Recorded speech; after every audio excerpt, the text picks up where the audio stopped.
When you're getting an architect on board, consider there's going to be drawings just to get through planning. Consider there's going to be drawings to get just through building control.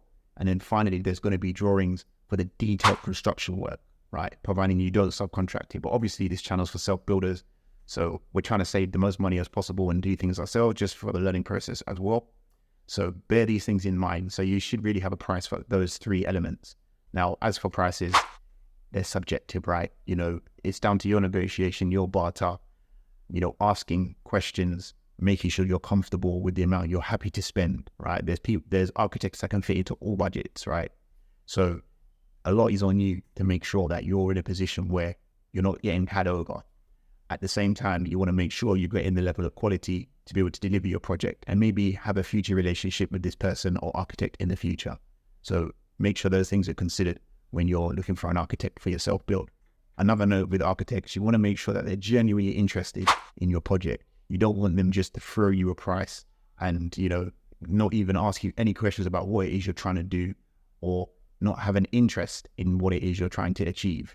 That's a big red flag, I think, for looking for not just architect, any resources. You want to see genuine interest from people in relation to your project. Also, a really good thing to do is ask to see previous drawings because you can see the level of attention to detail and quality of that said architect before you actually bring them on board.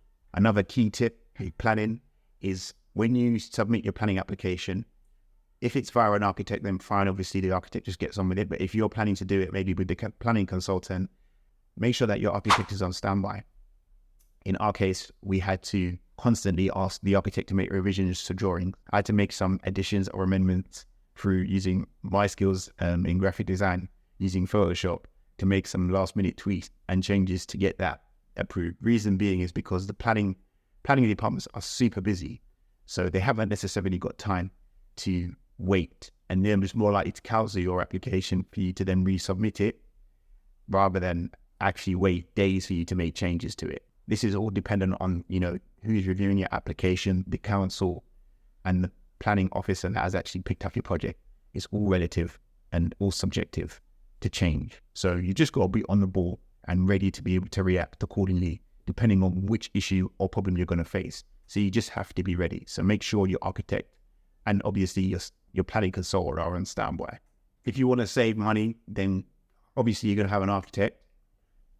And also you want to get a planning consultant. Planning consultants are critical from my experience in relation to doing this type of thing, because for a house build, or if you're planning a big project, they just make the process a lot more smoother. The council is more looking at policy, and an architect isn't necessarily going to be looking at local town policy unless they're really clued up. They've got enough to do with the drawings. So a lot of architects, what they're going to do is hire their own planning consultant, say they offer planning consultant services, and then obviously subcontract to a planning consultant. Now, obviously, that's no problem. A lot of people do it that way. But if, like us, again, if you want to learn as you go, hire them individually, because you'll see the difference between what value an architect brings versus the value a planning consultant brings.